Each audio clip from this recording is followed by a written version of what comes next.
Assalamualaikum warahmatullahi wabarakatuh. Selamat pagi semuanya. Kembali lagi kita bertemu dalam pembelajaran daring fisika. Oke, hari ini kita akan mempelajari materi mengenai persamaan Bernoulli. Baiklah, sebelum kita memulai pembelajaran, marilah kita awali dengan membaca basmalah. Mudah-mudahan kita selalu dalam keadaan sehat dan diberi nikmat semangat. Oke, sebelumnya kita sudah mempelajari mengenai debit dan persamaan kontinuitas. Nah, sekarang kita lanjut ke persamaan Bernoulli. Nah, sebelum pembelajaran ini dimulai, harapan Ibu nantinya kalian memahami apa itu asas Bernoulli, memahami bagaimana penerapan hukum Bernoulli dalam kehidupan sehari-hari, dan juga memahami bagaimana penerapan prinsip hukum Bernoulli dalam menyelesaikan persoalan fisika. Mungkin kalian pernah bertanya-tanya sebelumnya, kenapa ya pesawat yang terbang yang terbuat dari logam yang amat berat dapat terbang di angkasa? Nah, dalam fisika, menurut hukum Bernoulli, kecepatan udara yang besar menimbulkan tekanan udara yang kecil. Nah, pesawat bisa terbang karena adanya momentum dari dorongan horizontal mesin pesawat. Kemudian, dorongan mesin pesawat tersebut akan menimbulkan perbedaan kecepatan aliran udara di bawah dan di atas sayap pesawat, sehingga tekanan udara di bawah sayap menjadi lebih besar dari sayap pesawat yang bagian atas, hingga akan timbul gaya angkat yang menjadikan pesawat itu bisa terbang.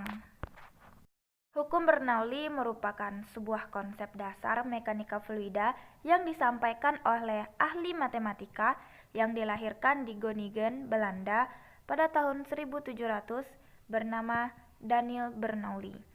Ia merupakan anak seorang ahli matematika bernama Johann Bernoulli. Bunyi dari asas Bernoulli atau hukum Bernoulli ini adalah tekanan fluida di tempat yang kecepatannya tinggi lebih kecil daripada di tempat yang kecepatannya lebih rendah.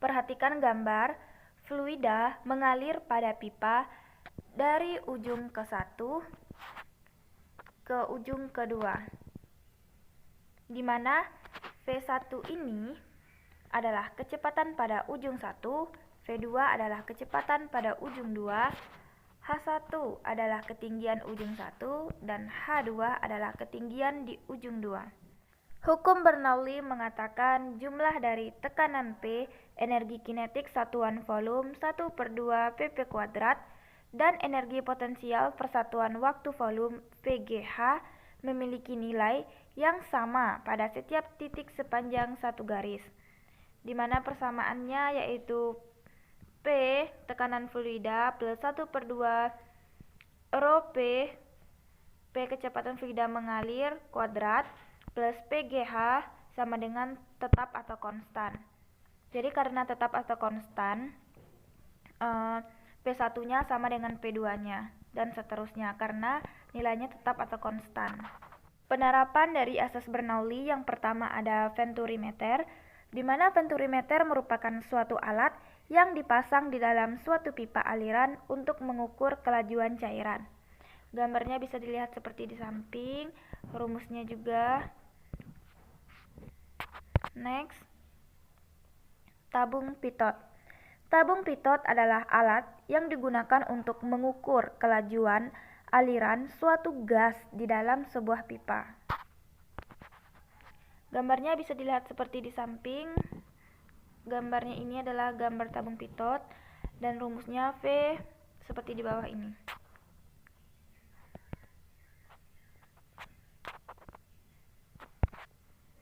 Nah, gaya angkat pesawat. Bagian atas sayap melengkung sehingga kecepatan udara di atas sayap V2 lebih besar daripada kecepatan udara di bawah sayap V1. Hal ini menyebabkan tekanan udara dari atas sayap yang P2 ini lebih kecil daripada tekanan udara dari bawah sayap P1, sehingga gaya dari bawah F1 ini lebih besar daripada gaya dari atas F2. Maka timbullah gaya angkat pesawat. di mana rumusnya yaitu P1 plus 1 per 2 P rho dikali V1 kuadrat sama dengan P2 plus 1 per 2 rho dikali V2 kuadrat, di mana P2 adalah tekanan dari atas pesawat, P1 adalah tekanan dari bawah pesawat, V2 adalah kecepatan udara di atas pesawat, P1 adalah kecepatan udara di bawah pesawat, dan rho adalah massa jenis udara. Contoh yang pertama, suatu bak besar terbuka berisi air yang tinggi permukaannya 760 cm. Pada dinding bak terdapat lubang kecil yang tingginya 40 cm dari dasar bak. Bila percepatan gravitasi bumi 10 meter per second kuadrat, hitunglah kecepatan air yang bocor dari lubang tersebut. Pertama kita tulis yang diketahui dulu. Yang diketahui berisi air yang tinggi permukaannya, tinggi berarti H1 760 cm, kita ubah ke meter jadi 7,6.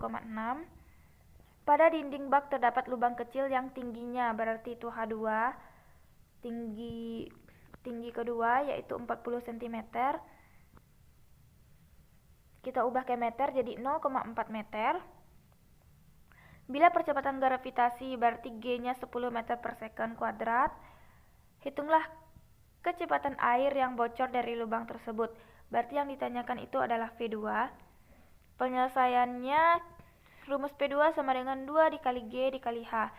Tinggal kita substitusikan saja angkanya, 2 G-nya itu 10, dan H-nya tadi 7,2. Dapat hasilnya P sama dengan 12 meter per second.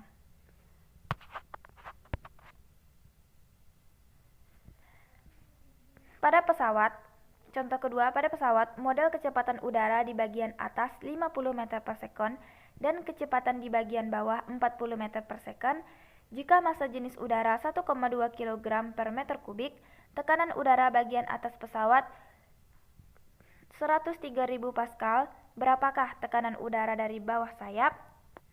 Pertama kita tulis yang diketahui dulu, di mana V2-nya 50 meter per second, V1-nya 40 meter per second, rho-nya 1,2 kg per meter kubik, P2-nya 103.000 Pascal, ditanya P1, berapakah tekanan udara dari bawah sayap, berarti P1. Penyelesaiannya, kita gunakan rumus hukum Bernoulli, P1 plus 1 per 2 rho dikali P1 kuadrat sama dengan P2 plus 1 per 2 rho dikali P2 kuadrat.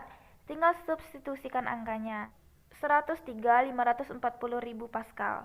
Jadi tekanan dari bawah sayap pesawat adalah 103.540.000 Pascal. Sekian dari materi hukum Bernoulli. Jika kalian ada yang ingin ditanyakan, ada yang masih ragu dengan konsep contoh soal dan semacamnya, kalian boleh bertanya di grup WA atau boleh japri ibu langsung. Oke, terima kasih. Wassalamualaikum warahmatullahi wabarakatuh.